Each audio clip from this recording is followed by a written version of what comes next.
Ao tentar compreender como o poder e a autoridade se manifestam nas sociedades humanas, o sociólogo alemão Max Weber propôs uma das teorias mais influentes da sociologia moderna, a teoria dos 3 tipos de dominação legítima: a tradicional, a racional legal e a carismática. Entre elas, a dominação legítima carismática se destaca por ter como base o carisma pessoal de um líder, isto é, a sua capacidade de atrair, inspirar e conquistar a devoção dos seguidores. Essa forma de autoridade não depende de leis nem de costumes, mas da crença nas qualidades extraordinárias de quem lidera. Para Weber, o carisma surge em momentos de crise ou transformação, quando as pessoas buscam alguém capaz de representar esperança, coragem e mudança. É o poder da confiança e da emoção, uma forma capaz de mover grupos e transformar realidades.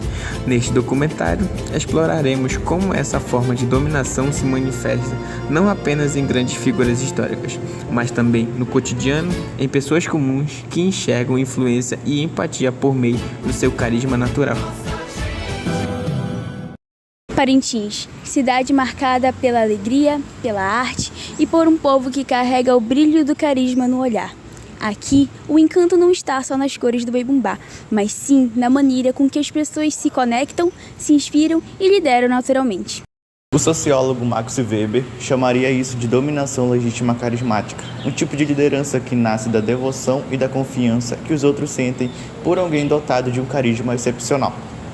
Nesse documentário, ouviremos a convicção de pessoas carismáticas de Parintins, que, com seu jeito autêntico e inovador, representam esse carisma de uma forma sutil, onde eles têm a capacidade de influenciar, unir e transformar, com seu jeito de ser. Ter carisma. Acho que ter carisma é você ter alguma característica que, de certa forma, atinge as pessoas de algum jeito. Algum traço seu, alguma habilidade sua, alguma característica que você tem que de certa forma outra pessoa olha para você e se identifica. E aí quando você se identifica com a pessoa, você acaba criando algum tipo de vínculo. E aí você acaba virando até uma referência para a pessoa. Agora isso pode ser negativo também, pode ser uma característica boa, pode ser uma característica. Sim, eu sou de uma família que é toda carismática, então eu acredito que eu herdei isso deles. São pessoas muito falantes, pessoas que sempre estão conversando uma com a outra, não se importa de falar a verdade. Olha, tu não tá legal, isso aqui tá bom. Acho que essa questão do carisma é também buscar muito ser verdadeiro, não se esconder por trás de uma penumbra. Então eu me considero por conta que eu acredito que o carisma é uma herança, então eu herdei muito isso da minha família, da minha mãe, do meu pai. A gente influencia muito como professor, eu acredito que como pessoas assim, fora daqui, não sei, né?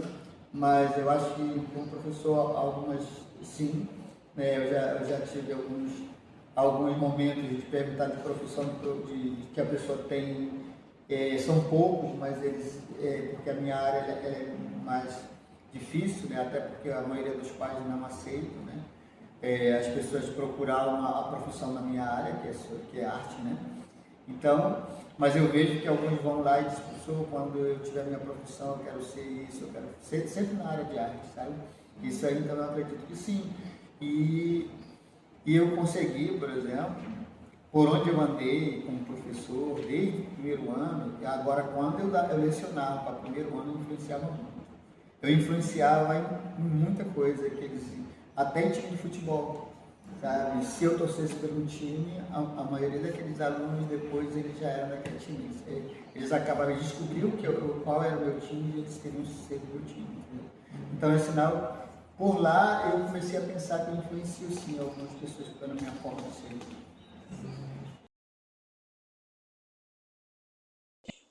Com toda certeza.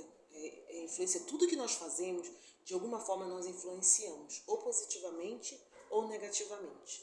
Então a gente busca, enquanto pessoa pública, gestora de uma instituição federal, sempre influenciar de forma positiva, com toda certeza, mesmo porque nós não ficaremos aqui eternamente. né? Um dia haverá uma sucessão, ou de um homem ou de uma mulher. Então a gente busca ter essa postura, influenciar positivamente para que as pessoas um dia possam estar aqui também, fazendo até muito melhor. Sim, sim. Eu acho que, tirando essa questão da docência e da música, a gente pode estar como exemplo a política. A política é um caminho que pessoas que perduram, que fazem da política, né, uma carreira, são pessoas que tiveram carisma. Eu não estou aqui dizendo que são bons políticos, né, que são bons vereadores, bons prefeitos, bons governadores ou qualquer outro cargo, mas são pessoas que de alguma forma, com o discurso, com a postura delas, conseguiram influenciar uma população toda a ponto de ter uma maioria de votos ou uma quantidade de votos suficiente para se eleger. Ou seja, são pessoas que usaram esse carisma para chegar ao poder, né? Para chegar ao poder. Mas isso vale também para uma empresa, por exemplo. Geralmente um gerente, alguém que sobe de posto, né? Que vira um gerente, que vira um supervisor, que está num cargo onde ele comanda outras pessoas, um diretor de escola. Se bem que aqui no campus a direção ela é via eleição, né? Por votação. Não, mas mesmo sendo assim, a pessoa tem que ter carisma para conquistar a maioria das pessoas que votam nela, que acreditam nela. Então, tá ligado assim. Eu acho que o carisma ele consegue te ligar a essa questão de ter poder sobre alguém ou até uma população.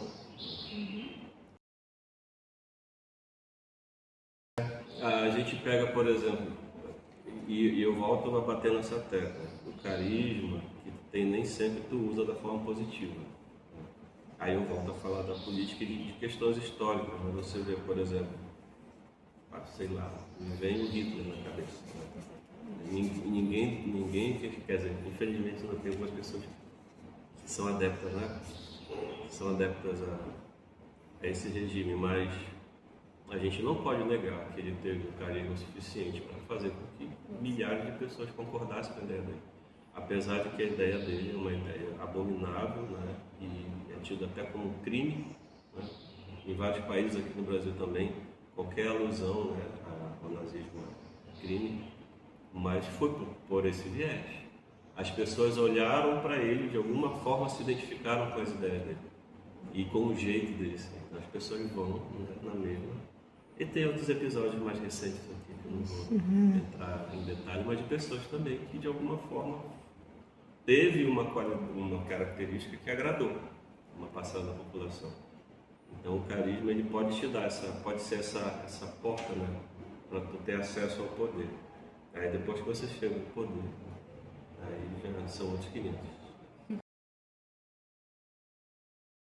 A liderança carismática vem do termo carisma, que é um dom especial, é como se você já trouxesse na sua natureza aquele certos aspectos, o espírito dessa liderança.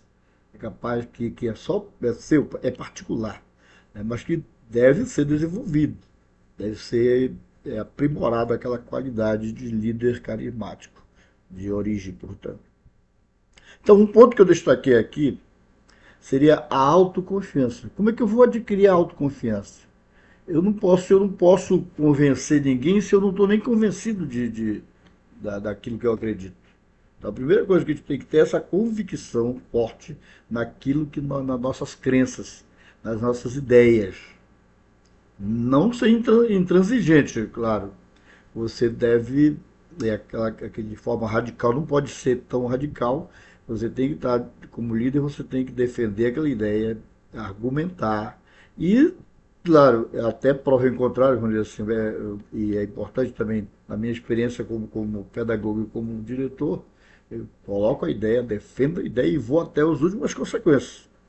Eu posso ser até um voto vencido, mas o objetivo ali é defender muita firmeza, muita clareza as ideias que eu acredito, nas quais acredito.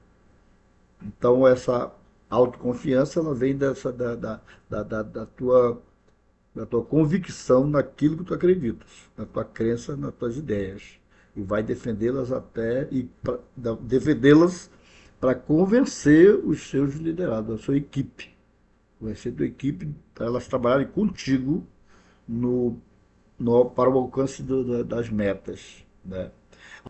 A liderança carismática ela é fundamentada em cima da confiança que os liderados têm no líder.